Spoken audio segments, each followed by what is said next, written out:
అదే RTV app వార్తల్ని క్షణాల్లో చదివే అవకాశం ఉంటుంది. ఒక న్యూస్ పేపర్, ఒక టెలివిజన్ ఛానల్ మీ చేతుల్లో ఎప్పుడూ ఉంటాయి. ఆంధ్రప్రదేశ్ కాంగ్రెస్ రాష్ట్ర అధికార ప్రతినిధి ప్రియాంక దండు మనతో పాటు ఉన్నారు. మేడం చెప్పండి, రానున్న ఎన్నికలు మీ కాంగ్రెస్ పార్టీ ఏ విధంగా వెళ్ళబోతుంది? ఈరోజు ఆంధ్రప్రదేశ్కి తీరని అన్యాయం చేస్తూ ఉన్నారు. అది గత 5 సంవత్సరాలుగా టీడీపీ ప్రభుత్వాన్ని చూసాం, ఇంకొక 5 సంవత్సరాలు వైఎస్ఆర్సీపీ ప్రభుత్వాన్ని చూసాం.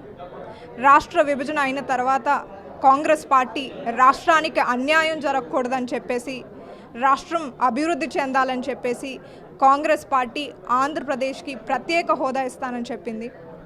అప్పుడు వెంకయ్యనాయుడు గారు 5 సంవత్సరాలు కాదు 10 సంవత్సరాలు ఇస్తామని చెప్పారు.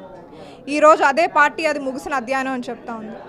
కాంగ్రెస్ పార్టీ రాష్ట్రం బాగుపడాలని చెప్పేసి 11 సెంట్రల్ యూనివర్సిటీలు ఇస్తానని చెప్పింది. పోలవరం ప్రాజెక్టుకి పూర్తిగా సెంట్రల్ ఫండింగ్ ఇస్తానని చెప్పింది. వెనుకబడిన జిల్లాలకు ఉత్తరాంధ్ర ఏదైతే ఉన్నదో దానికి నిధులు ఇస్తానని చెప్పింది. దుగ్గిరాజపట్నం పోర్ట్ ఇస్తానని చెప్పింది.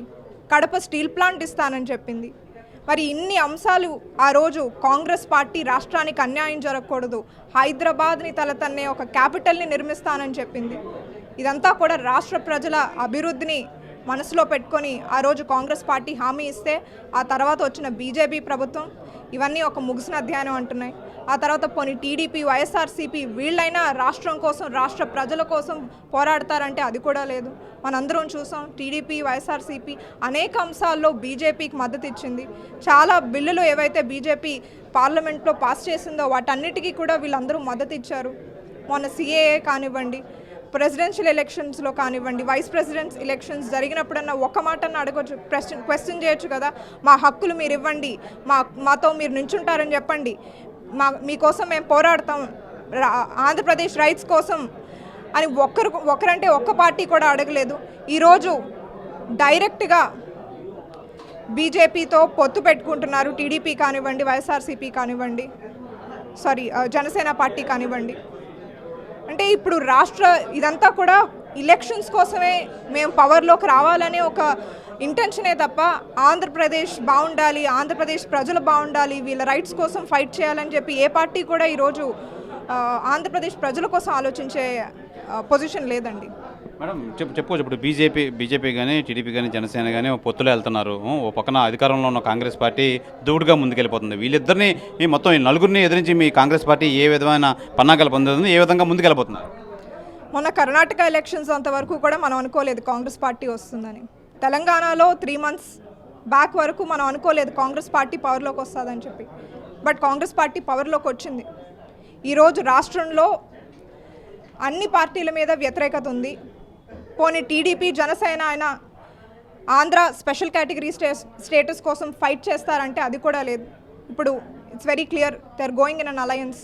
వాళ్ళు కూడా అడగట్లేదు. ఆల్మోస్ట్ ఇప్పుడు రాష్ట్ర ప్రజలు ఎవరికి ఓటేసినా అది బీజేపీకే వెళ్తుంది.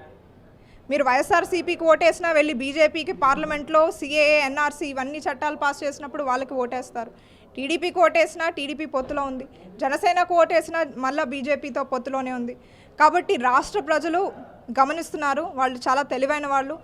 కాంగ్రెస్ పార్టీ హయాంలోనే నిజమైన సంక్షేమం అన్నది జరిగింది. వైఎస్ రాజశేఖర రెడ్డి గారు ఉన్నప్పుడే రాష్ట్రానికి మన ఆరోగ్యశ్రీ కానివ్వండి, ఒక పేదవాడు అసలు నిజంగా ఎప్పుడైనా ఆలోచించాడు ఒక ప్రైవేట్ హాస్పిటల్లో వాడు ట్రీట్మెంట్ తీసుకుంటాడని చెప్పేసి, ఆరోగ్యశ్రీ కానివ్వండి, ఆ తర్వాత పోలవరం కానివ్వండి, ఇరిగేషన్ ప్రాజెక్ట్స్ కానివ్వండి, ఇండస్ట్రీస్ కానివ్వండి, బియ్యం 2 రూపాయలకు బియ్యం పథకం కానివ్వండి, ఇవన్నీ నిజమైన సంక్షేమ పథకాలన్నీ కూడా కాంగ్రెస్ పార్టీ హయాంలోకి వచ్చాయి.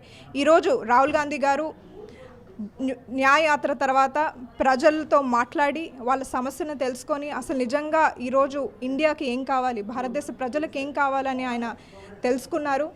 ఈరోజు కాంగ్రెస్ పార్టీ 5 గ్యారంటీస్తో వస్తుంది. ఒకటి, మహిళా న్యాయం చెప్పేసి, మహిళలకు న్యాయం చేయాలని చెప్పేసి, ఎందుకంటే half of the population is women. కాబట్టి వాళ్ళకు కూడా కేంద్ర ప్రభుత్వ ఉద్యోగాల్లో 50% రిజర్వేషన్ కల్పిస్తాం ఒకవేళ కాంగ్రెస్ పార్టీ కానీ పవర్లోకి వస్తే. అలాగే కాంగ్రెస్ పార్టీ మహిళకు మహాలక్ష్మి పథకం కింద ప్రతి పేద కుటుంబానికి చెందిన ఒక మహిళకు సంవత్సరానికి 1,00,000 రూపాయలు ఇస్తామని చెప్పేసి కాంగ్రెస్ పార్టీ చెప్తా ఉంది. అలాగే వర్కింగ్ ఉమెన్ హాస్టల్స్ ఏవైతే ఉన్నాయో ప్రతి డిస్ట్రిక్ట్కి ఒక వర్కింగ్ ఉమెన్ హాస్టల్ ఉండే విధంగా, అలాగే అధికార మైత్రి అని చెప్పేసి ఇంకొక పథకం కూడా తీసుకురాబోతుంది.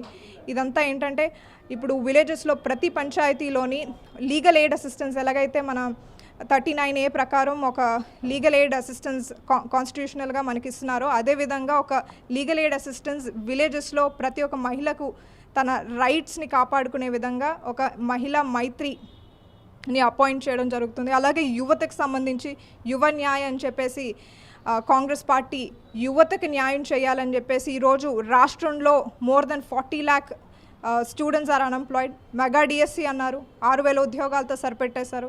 కాబట్టి ఈరోజు ప్రతి ఒక్క యువత కూడా గ్రాడ్యుయేషన్ తర్వాత కాంగ్రెస్ పార్టీ కానీ అధికారంలోకి వస్తే ప్రతి ఒక్క గ్రాడ్యుయేట్కి వారు కాలేజ్ నుంచి బయటికి రాగానే సంవత్సరానికి 1,00,000 రూపాయలు వచ్చే విధంగా ఒక అప్రెంటిస్షిప్ కంపల్సరీగా గవర్నమెంట్లో కానివ్వండి ప్రైవేట్లో కానివ్వండి ప్రతి ఒక్క గ్రాడ్యుయేట్కి వస్తుంది. అలాగే ఎగ్జామ్ లీక్స్ కాకుండా మనం లీక్స్ అనేక తెలంగాణలో చూసాం. సో ఈ లీక్స్ కాకుండా ఒక ప్రాపర్ లా గైడ్లైన్స్ తీసుకొచ్చి కూడా యువతకు న్యాయం చేస్తుంది. అదేవిధంగా ఇప్పుడు యువతకి స్టార్టప్ ఇంక్యుబేషన్ సెంటర్స్ని కాంగ్రెస్ పార్టీ తీసుకొస్తుంది. 5,000 కోట్లతో ఒక ఫండ్ ఎస్టాబ్లిష్ చేసి ప్రతి డిస్ట్రిక్ట్కి కూడా ఒక యువత ఒక మంచి ఐడియా ఉందంటే he has to be supported. కాబట్టి ప్రతి డిస్ట్రిక్ట్కి కూడా ఈ 5,000 crores నుంచి డైవర్ట్ చేయడం జరుగుతుంది. అలాగే రైతులకు మేము MSP లీగలైజ్ చేస్తాం. కాంగ్రెస్ పార్టీ అధికారంలోకి వస్తే ఒక చట్టం తీసుకొస్తాం, లీగల్ స్టేటస్ MSPకి ఇస్తాం. అలాగే ఇప్పుడు ఒక కమిషన్ కూడా వేయాలని కాంగ్రెస్ పార్టీ నిర్ణయించుకుంది. ఆ కమిషన్ ద్వారా అసలు ఫేర్ ప్రైస్ ఏంటి అని కూడా నిర్ణయించడం జరుగుతుంది. అలాగే రైతులు ఇప్పుడు ఫసల్ బీమా యోజన ఏదైతే ఉందో దానిలో కొన్ని మార్పులు చేర్పులు చేసి రైతులకు న్యాయం జరిగే విధంగా దాన్ని మరలా తయారు చేయాలని చెప్పేసి కాంగ్రెస్ పార్టీ అనుకుంటుంది. అంతేకాకుండా ఇంకా ఇప్పుడు శ్రమికులు ఎవరైతే ఉన్నారో కాంట్రాక్ట్ లేబర్స్, వీళ్ళందరూ కూడా ఇప్పుడు ఈ కాంట్రాక్ట్ ఉద్యోగాలు చేసుకునే వారికి ఇప్పుడు ప్రభుత్వ ఉద్యోగాల్లో కోర్ గవర్నమెంట్ సెక్టర్స్లో కాంగ్రెస్ పార్టీ వచ్చాక they will be no contract labours. అంటే ఒకవేళ చేయాల్సి వచ్చినా, ఒకవేళ వాళ్ళు ఉండాల్సి వచ్చినా కూడా ఈ కాంట్రాక్ట్ లేబర్స్కి ప్రాపర్ గైడ్లైన్స్, ప్రాపర్ సేఫ్టీ ఉన్నట్టుగా కాంగ్రెస్ పార్టీ చూసుకుంటుంది. ఈవెన్ ప్రైవేట్లో కూడా కాంట్రాక్ట్ లేబర్స్ ఉంటే వాళ్ళకి కూడా పెన్షను, యాక్సిడెంట్ ఇన్సూరెన్స్ వచ్చే విధంగా చట్టాలను అమలు చేస్తుంది. అలాగే వారికి కూడా బీమా, ఒక పెన్షన్, ఇప్పుడు స్విగ్గీ, ఓలా ఎవరైతే వీళ్ళు ఉన్నారో ఈ గిగ్ ఎకానమీ వర్కర్స్, వాళ్ళకి కూడా న్యాయం జరిగే విధంగా, వాళ్ళకు కూడా పెన్షన్లు వచ్చే విధంగా, ఇట్లా అనేక అంశాల మీద ఈరోజు కాంగ్రెస్ పార్టీ రేపొద్దున్న పవర్లోకి వస్తే ఇట్లాంటి రెవల్యూషనరీ చేంజెస్ చాలానే చేయబోతుంది.